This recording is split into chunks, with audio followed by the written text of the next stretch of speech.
presentes, quero apresentar um pouco um panorama do meu trabalho, mas com um enfoque um pouco maior sobre o método, porque eu estou chegando perto da qualificação e esse ainda é um elemento que ainda precisa amadurecer mais, tanto os ciclos, né, quanto até um pouco o direcionamento. Meu trabalho ele se denomina ZEUS, que é Zero Energy at the Urban Scale, a Design Study for Brazilia's Tropical Climate, que eu estou fazendo junto com o professor Caio Frederico. Bem, para contextualizar um pouco, né, a gente está passando por um processo de mudanças climáticas bastante agressivos, então tem toda uma questão para a gente caminhar para uma sociedade pós-carbono, que a Roberta estava falando, mas para isso alguns temas como resiliência urbana são muito importantes e também eficiência energética. E as edificações têm uma relevância muito grande sobre isso. A nova agenda urbana já até coloca que a forma urbana, a infraestrutura e os projetos de edificações são elementos importantes para a promoção da eficiência energética, energias renováveis e resiliência. Está muito alinhado com as ODSs que a Fernanda estava apresentando, principalmente com 3 delas, né? Com a 7 de energias limpas, a 11 de cidades e comunidades sustentáveis e a 13 de ações contra mudanças do clima. Então, as edificações, né? Não só uma edificação social, mas o parque construído tem um impacto muito grande e existem esforços nesse sentido, né? E especificamente, pensando até no que a IEA fala, existe uma demanda energética, vamos dizer, represada no hemisfério sul, no sul global. Tem uma grande urbanização em grande parte do hemisfério, o Brasil talvez um pouco menos. Opa, desculpa. A gente vai ter taxas de aquecimento global, né, nessa região bastante agressiva, e tem um aumento de padrão de consumo, que às vezes pode levar até uma questão de aumentar a demanda por ar-condicionado. Então, são questões que a gente precisa ter bastante clareza.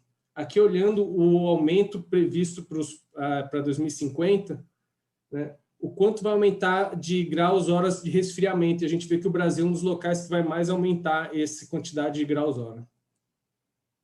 Então, a gente tem e nesse sentido, a gente tem um conceito que é o Zero Energy, ele não se aplica só a edifícios, né, ele é um conceito bastante amplo, que tenta ver o consumo, né, um balanço entre o consumo e a geração renovável junto ou próxima a esse consumo, né? Normalmente. E o que a gente tem é que, falando de edifícios especificamente, a gente tem, né, no consumo tanto estratégias passivas quanto questões de eficiência energética. Mas quando a gente fala de um edifício isolado, a gente normalmente não tem consideração sobre o entorno, a gente não vê a sinergia entre os edifícios, usos diferentes, tem consumos em momentos diferentes, tem picos diferentes, e isso é bastante importante. E é um processo lento de mudança um edifício por vez. Não está sendo suficiente para a gente conseguir atingir no prazo que a gente precisa realmente se mover. Então, a gente tem o conceito de Zero Energy at the Urban Scale. Existem muitos nomes para falar disso, né? Nossa revisão já mostrou. Tem muito community, neighborhood, block, campus, tem muitos termos que estão falando mais ou menos da mesma coisa, pensando não a cidade como um todo, mas um trecho da cidade, a Zero Energy, mas não tem um nome muito claro ainda, né? E considera o conjunto edificado, e mais do que simplesmente a edificação, leva em consideração outros sistemas, muitas vezes, como é o transporte, a infraestrutura. Então, a compreensão do sistema de contorno é muito importante nesse tipo de análise. Então, falando do objetivo do meu trabalho, né? O objetivo é avaliar potenciais de estratégias para avaliação nas fases iniciais de desenvolvimento de projeto, para o desenvolvimento de um Zero Energy at the Urban Scale num clima tropical aqui em Brasília, que é bastante específico, é diferente do que normalmente ocorre, tanto de Zero Energy Building, mas de Zero Energy Communities, ou Zero Energy at the Urban Scale, no mundo afora, principalmente nos países centrais, né, com clima temperado e outra dinâmica econômica. Os objetivos específicos, né? O primeiro objetivo que a gente já está adiantando é definir o que seria isso, ainda tem confusões, existem algumas versões de compreensão sobre isso. É avaliar o impacto da morfologia urbana e da forma do edifício, tanto na questão da performance, do desempenho da edificação, na parte térmica, lumínica, né, e no potencial de geração de energia, quanto do microclima no entorno dessas edificações, que a gente já viu que é um aspecto que tem crescido. Já vou apresentar, falar disso especificamente. E a questão do envelope, da edificação, como isso também interfere, né? E, por último, tentar enxergar um framework, uma metodologia de uma forma holística, que a gente não está avaliando só o desempenho energético da edificação, mas, né, do microclima também, que agrega essa questão desde as fases iniciais de projeto. Então, é meio que uma ponte entre projeto de arquitetura e planejamento urbano. Vou falar um pouco rápido assim, do referencial teórico, mas a gente fez assim, não é exatamente uma revisão sistemática de literatura, apesar de ela ter processos bastante sistematizados para ter um pouco de clareza e repetibilidade, né? Mas porque ela não tem um objetivo muito nichado para responder uma pergunta muito específica, ela é um pouco mais ampla em escopo. Mas a gente avaliou 167 artigos, documentos do Scopus, que tratavam sobre todos esses tipos de nomenclatura, e a gente acabou ficando com 153, porque tinha alguns que realmente, mesmo o Scopus, a gente definindo bem, tem alguma dificuldade de escolher os mais relevantes, né? E a gente começa a ver algumas questões que é realmente um campo que está crescendo muito rápido e muito recentemente. Tem uma questão que são poucos autores que falam disso de forma mais constante. A maioria dos trabalhos, quase 90% dos autores, eles só têm um artigo nessa área. Então, eles não se dedicam exclusivamente a isso, ou com força a isso. Aqui a análise, a bibliographic coupling que a gente fez, a gente percebe que, olhando aqui no canto direito, que muitos dos trabalhos não mencionam outros trabalhos. Mais de 50% não fala de um trabalho que esteja nesse campo. Então, a gente vê que é muito desarticulado, e olhando o cluster central que tem articulação, a gente consegue já ver alguns temas depois de ler os trabalhos, e que a gente vê que tem alguns temas mais relevantes, mas todos eles estão voltados muito mais à gestão da energia do que a questão de planejamento. O planejamento são os azuis embaixo. E a questão que eu estava falando, que são em países centrais com climas temperados, com outra dinâmica econômica. Além disso, essa análise aqui de centralidade e densidade mostram alguns temas que são relevantes ou que estão, né, tem temas básicos, motores, nichados e emergentes. Então, a gente consegue ver os temas que estão aparecendo. Então, trata muito de Smart City, muito questão de, hoje em dia, de Energy Storage, e um tema nascente muito forte que a gente vai abraçar nesse trabalho é a questão do planejamento urbano, que é essa questão da ponte que a gente estava dizendo. Então, alguns temas importantes, né, que a gente tirou dessa revisão, né, não vou entrar muito em detalhe, mas a questão do Urban Building Energy Modeling, que ainda não, apesar de já ter pesquisa há 10 anos, não está muito envolvido nessa questão do Zero Energy, at Urban Scale. Planejamento urbano, que nos últimos 5 anos tem ganhado destaque. O design regenerativo, que é um pouco dessa questão de uma visão holística, que aglutina a questão ecológica, não fica focado somente no desempenho do ambiente interno da edificação. A qualidade ambiental, então, não é simplesmente uma questão de eficiência energética. A gente tem outras variáveis que não é simplesmente consome ou não consome, ou consome mais ou consome menos, né? E isso leva à questão que é muito relevante para a gente num clima que nem o nosso, são estratégias passivas. E nessa questão que ainda é muito pouco explorado, que são, né, a avaliação em climas quentes, climas tropicais. Então, sobre o método, como é que está sendo vislumbrado isso? A princípio tem uma parte mais teórica, que a gente já está, a primeira parte, que é o overview, né, dos EUs. A gente já conseguiu essa revisão de literatura com análise bibliométrica, está bastante adiantado, então já tem algumas, né, colocações nesse sentido. E também a questão dos parâmetros de avaliação, que também já tem algumas coisas, mas a gente quer aprofundar um pouco mais, porque a gente sabe que foge, às vezes, do escopo do Zero Energy. Às vezes, artigos de eficiência energética na escala urbana também abordam isso, e a gente não pode ignorar.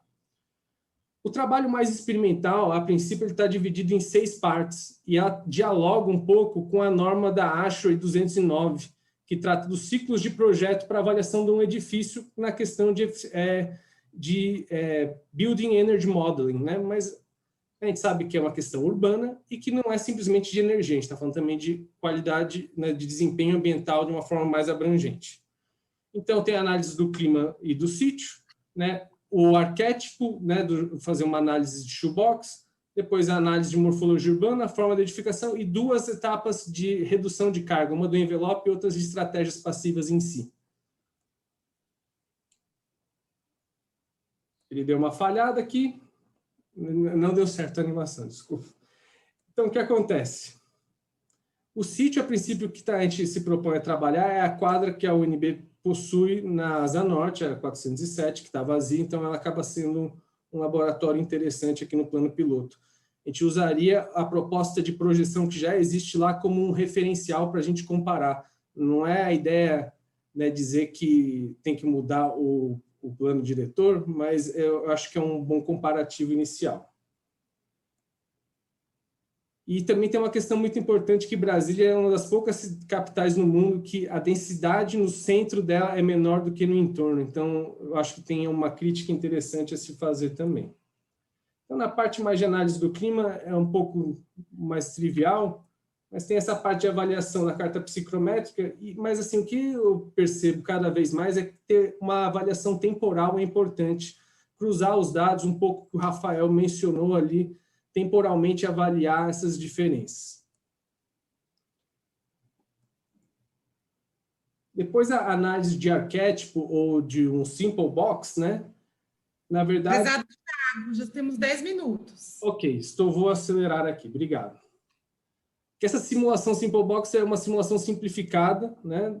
Mais de uma caixa para a gente entender a relação com o clima. A gente usaria 3 tipos de arquétipos diferentes, né? Essa em fita, que é bem tradicional aqui, torres altas, né? Torres isoladas, e a com pátio. Seria uma análise de sensibilidade desenvolvida no Honeybee, e as variáveis seriam essas variáveis que têm uma questão muito de envelope, né? E os objetivos seriam carga térmica de resfriamento e a questão do Useful Daylight Luminance, que a gente identificou que é mais relevante para a gente do que Daylight Autonomy, né? Para a Urban Morphology, para a morfologia urbana, seria uma análise, né, paramétrica, então só avaliando alguns parâmetros, também com aquelas mesmas tipologias anteriores, mas variando os andares. É muito parecido com o trabalho do pessoal da Alemanha, do Nathaniel. E os objetivos seriam um pouco diferentes, então a gente avaliaria o potencial de geração, o Load Match Index, que é uma metodologia bastante interessante para ver se o consumo e a geração batem temporalmente, Useful Daylight Luminance e Universal Thermal Climate Autonomy, que seria uma abordagem temporal do Universal Thermal Climate Index, né? Então, teria até já um desenho do método utilizando os programas para entender como é que a gente extraía os indicadores, né?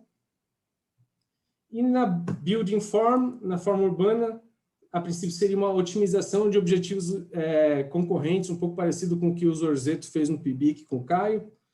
A variável seria muito mais geométrica, né, na forma da edificação, e seria minimizar a radiação solar e maximizar a visão do céu no ambiente interno, né? Por último, né, o Load Reduction seria sem mudança na geometria, e avaliar somente algumas unidades específicas, não todo o parque construído. Também uma análise paramétrica com Honeybee, variando, né, o PAF e o tipo de vidro. Usaria, né, a questão da autonomia, Thermal Autonomy, né, em cima da ASHRAE 55, e Useful Daylight Luminance, né? E, por último, seriam estratégias específicas de condicionamento passivo. Então, seria a avaliação de sombreamento, ventilação natural e massa térmica, né? Também os mesmos objetivos. Finalizando, Rê. Então, teria esse desenho aqui, né? Mas o que eu sinto é que eu estou sendo muito, vamos dizer, como o Caio disse, guloso. Então, talvez valesse a pena aglutinar um pouco as coisas, eliminar outras que eu sei que eu vou ter um pouco mais de dificuldade. A parametrização de forma não é algo tão simples quanto de materiais ou de andares, que é muito mais simples, né? E aí manteria algo um pouco mais sucinto nesse sentido, né? Aqui repetindo o que já foi dito, tá? As variáveis e os objetivos, né? Em considerações finais, a gente percebe que é um campo muito promissor, esse do Zero Energy at the Urban Scale. É um tema bastante relevante em alguns aspectos específicos, como a gente mencionou, de planejamento, avaliação do parque como um todo, estratégias passivas, climas tropicais, uma avaliação mais compreensiva não só de eficiência energética, mas tem esses questionamentos que eu sei que tem um pouco de dificuldade, eu estou tendo dificuldade de fazer esses recortes, então que é um dimensionamento da pesquisa, talvez tudo aquilo ali de ciclo seja realmente demais para eu desenvolver nos próximos 2 anos. O posicionamento da análise bibliométrica, o Caio já me questionou isso várias vezes, não ser simplesmente o meu referencial teórico, mas ser um produto, de fato, um resultado da minha pesquisa, porque tem ficado bastante robusto. Essas questões do ciclo já mencionado. A escolha do sítio, né, foi uma escolha que eu fiz, mas eu ainda estou um pouco aberto a rever. E ou talvez tenha um enfoque mais metodológico, mais teórico, que também é uma questão que a gente tem discutido. Às vezes não ser tão voltado a essa questão prática, experimental da simulação, mas tentar realmente investigar a fundo essas questões de literatura, teoria, correlacionar com outras áreas como planejamento ou a própria questão mais teórica da sustentabilidade, que é já foi, né, o Caio já me colocou isso algumas vezes, mas a gente não conseguiu bater o martelo nisso, na verdade. Tá bom? Então, na verdade, é isso. Algumas referências aqui, não coloquei todas. E agradeço o tempo de vocês. Muito obrigado. Obrigada, Tiago.